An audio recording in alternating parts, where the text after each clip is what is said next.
In fact, you really should underscore that fact whenever you interact with your salespeople. And let me just say this once again, because this is a really important point here, is that the expectations that you have for your salespeople should be higher than those that both the company sets for them, as well as what they set for themselves. And this sends a very powerful message right from the start that you're not going to tolerate any form of mediocrity. And how do you fight mediocrity? You just don't tolerate it. You don't accept it. And that's sort of the first way to start thinking as a top performing sales manager. So what do I mean by this? Well, it comes back to sort of that universal measuring stick for all commissioned salespeople. And the universal measuring stick is always quota or goal or whatever minimum expectation is. And how far above or below quota a salesperson is at any time gives the company kind of this measuring stick for the effectiveness of its salespeople. So after all, salespeople are direct reflections of their numbers, and it's a very much a what have you done for me lately world in sales. It doesn't really matter what you did a year ago. It only matters really what you did this past day, week, month, quarter, and maybe not even in the quarter. It's probably got a shorter time frame than that. So if we accept the fact that quota really is the great measuring stick when it comes to performance, as a top sales manager, it's helpful to determine what minimum expectations are. And in doing so, you're setting expectations and you're also helping set goals at the very same time. So quota, and the idea of quota, let's say you're at 100% of quota, to the top performing sales manager is not the goal to shoot for. Rather, quota for the top performing sales manager is a minimum expectation. So quota is not the goal. That's setting the bar high. So make this point abundantly clear to your salespeople as soon as you can, even during the interview process. And when we talk about hiring and the 6-step hiring system, which we advocate here at the Sales Management Mastery Academy, is that you go through a very specific process to hire someone, and setting expectations is actually part of that, even before they're even on board your organization. So this is the point to come away with. How do you fight mediocrity? You fight mediocrity by saying that the minimum expectation is quota. Quota is the floor and it's not the ceiling. And reinforce this point whenever you can and as frequently as you can. I mean, scream it from the rooftops if you have to. I mean, if you're a screamer, scream it. If you're more subtle, then, whisper it. Whatever your sales management style is, you need to set this right from the get-go, because quota is the minimum expectation and not the goal. So for probably a lot of you that are listening to this right now, you as a sales manager are consistently trying to get your salespeople to achieve goal. If you could only achieve goal, just, everything is a benchmark versus quota. Benchmark, you're 100% of quota, you're 102% of quota.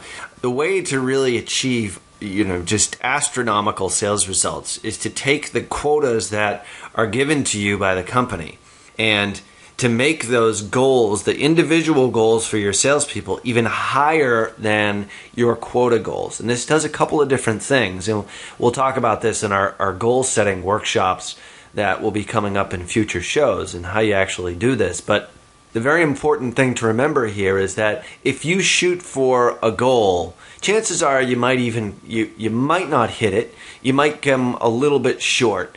But if you set the goal just a little bit higher than where you actually want to be, chances are there's a very good opportunity and very good possibility that you may overshoot it.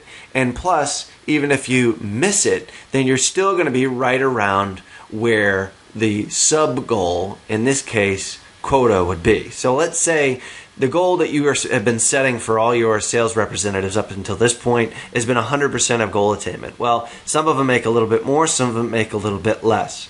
But the way to really set the bar higher is to make the goal for the sales organization and for your sales team at slightly higher than quota.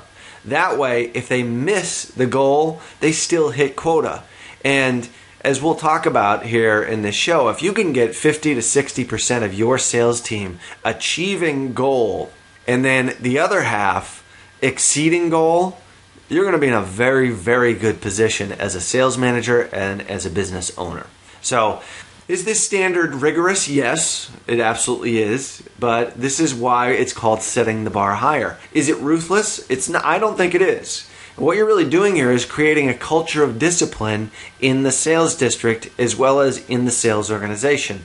And a key trait of all extremely high-performing organizations, just look at GE and any of the extremely high-performing organizations over the course of the last 20 years, they always set stretch goals and they shoot above what they feel is possible in order to attain at least excellence. They might not achieve perfection of hitting that goal, but they will achieve excellence. And that leads us to our sort of parting quote here from Vince Lombardi. And here it is. We will pursue perfection. We most likely will not achieve it. And however, in the process, we will achieve excellence.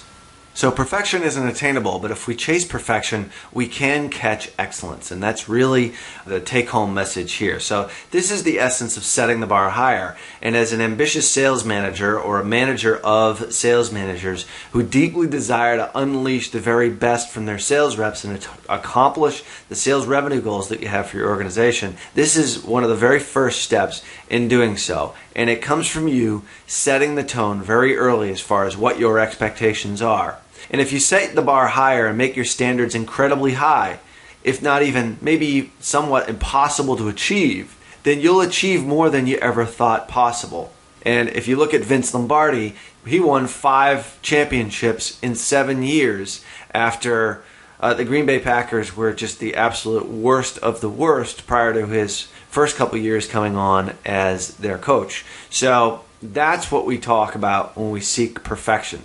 Think about the Boston Celtics in the 1960s, 11 world championships. Think about the New York Yankees, which, although I can't stand them as a Red Sox fan, and if you're from New York, I apologize, but I deeply respect them because they're such a tremendous organization. Their organization shoots for perfection every single year. The goal is not to win the American League East every year. The goal is to win the World Series. That is it. So that should be the goal of your organization. So let's think about, after listening to this show here today, how you can sort of reconfigure your expectations. Are you having your salespeople or your sales managers pushing for your salespeople to hit quota? I submit to you that that's not high enough. So set the bar higher and you will achieve astronomically improved sales results for you and your sales organization. Now, for hundreds of other sales management techniques and strategies, such as this one, you can find them in the Sales Management Mastery Academy, along with dozens of done-for-you resources to help your sales managers achieve ultimate sales management success. To claim your free test drive of the Sales Management Mastery Academy, visit salestraininggift.com. That's it for this episode of Sales Management Mastery. Until next time, wishing you ultimate sales management success.